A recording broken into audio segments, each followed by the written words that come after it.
Bismillahirrahmanirrahim. Assalamualaikum warahmatullahi wabarakatuh. Alhamdulillah, urang patepang deui dina pangajaran basa Sunda pikeun kelas genep SD Islam Sahabat Ilmu Karawang. Mugia urang sadayana aya dina kasehatan sareng aya dina panangtayungan Allah Subhanahu wa taala. Amin ya rabbal alamin. Semoga kita semua ada dalam keadaan sehat walafiat serta ada dalam perlindungan Allah Subhanahu wa taala. Dina dinten ieu urang sami-sami diajar ngeunaan kalimah aktif jeung kalimah pasif. Hari ini kita akan belajar tentang kalimat aktif dan kalimat pasif dalam bahasa Sunda.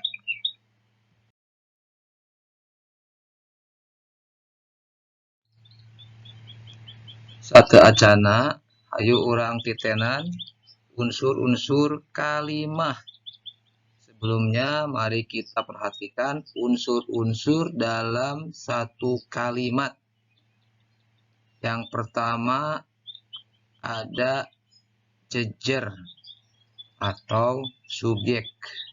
Yang kedua caritaan atau predikat atau kata kerja. Yang ketiga udagan atau objek. Dan yang keempat keterangan atau keterangan.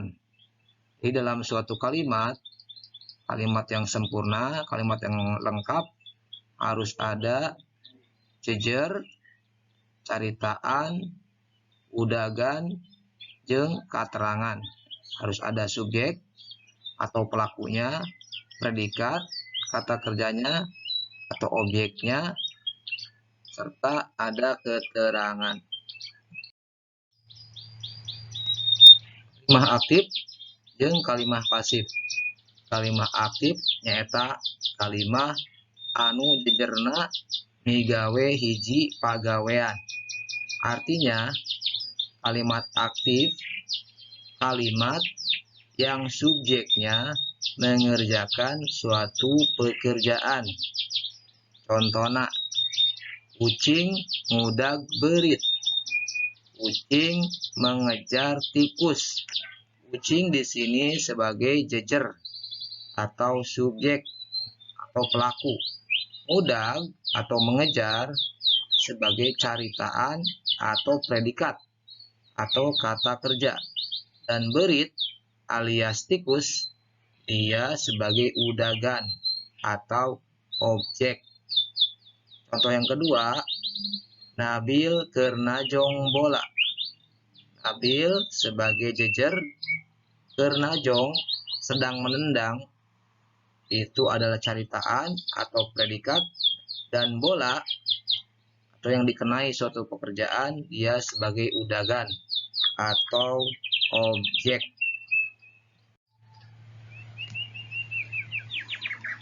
Kalimah pasif. Kalimah pasif nyaeta kalimah anu jejerna kakeunaan ku pagawean. Artinya kalimat yang subjeknya dikenai suatu pekerjaan.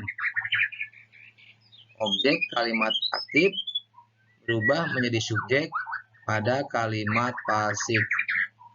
Jadi kalimat pasif ini kalimat yang subjeknya dikenai suatu pekerjaan.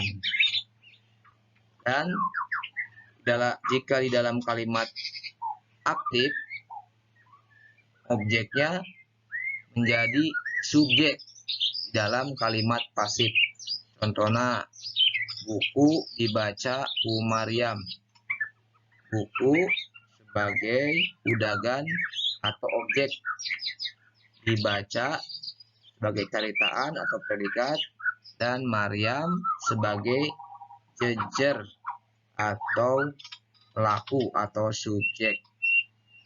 Kembang dipetik ku Aisyah. Kembang di sini sebagai udagan atau objek, dipetik sebagai caritaan atau predikat, dan ku Aisyah Aisyah di sini sebagai jejer atau pelaku. Dan kata kerja pasif biasanya ditambah rangken di. Rangken itu imbuhan. Imbuhan di depannya. Di sini bisa kita lihat contohnya dibaca, dipetik. Nah, ini kita lihat contoh-contoh perubahan kalimat aktif dan kalimat pasif dalam kalimat.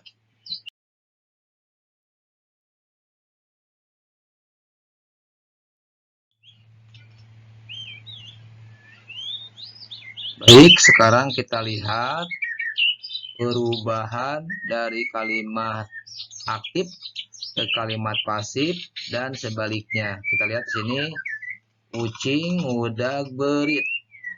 Kucing mengejar tikus. Jika dia menjadi kalimat pasif, maka beritnya pindah ke depan. Tikusnya pindah ke depan nih. Berit diudag ku ucing. Tikus dikejar oleh kucing. Contoh yang kedua, Nabil keur najong bola. Ini kalimat aktifnya ya. Nabil sebagai subjek, keur najong predikat, bola sebagai objek. Jika dia dalam kalimat pasif, maka bolanya lari ke depan. Bola keur ditajong ku Nabil. Bola sedang ditendang oleh Nabil. Perhatikan juga perubahan kata kerjanya ya. Tadi ngudag menjadi diudag, mengejar menjadi dikejar ini. Najong atau menendang di sini ditendang.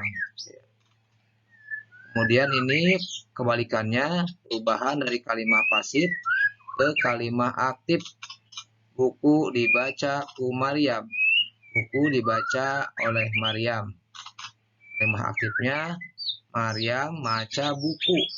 Maryam membaca buku.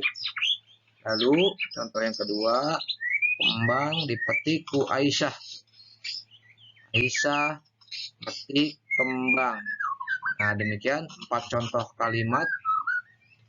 Semoga ini menambah wawasan kita tentang kalimat aktif, kalimat pasif, serta contoh-contohnya dalam bahasa Sunda.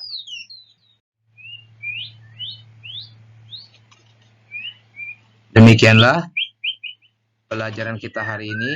Sebelum kita akhiri, mari kita berlatih merubah kalimat aktif menjadi kalimat pasif dan juga kebalikannya, merubah kalimat pasif menjadi kalimat aktif. Demikian saja pelajaran kita hari ini. Semoga bermanfaat dan tetap semangat, jaga kesehatan selalu. Sampai jumpa lagi dalam pelajaran bahasa Sunda berikutnya. Assalamualaikum warahmatullahi wabarakatuh.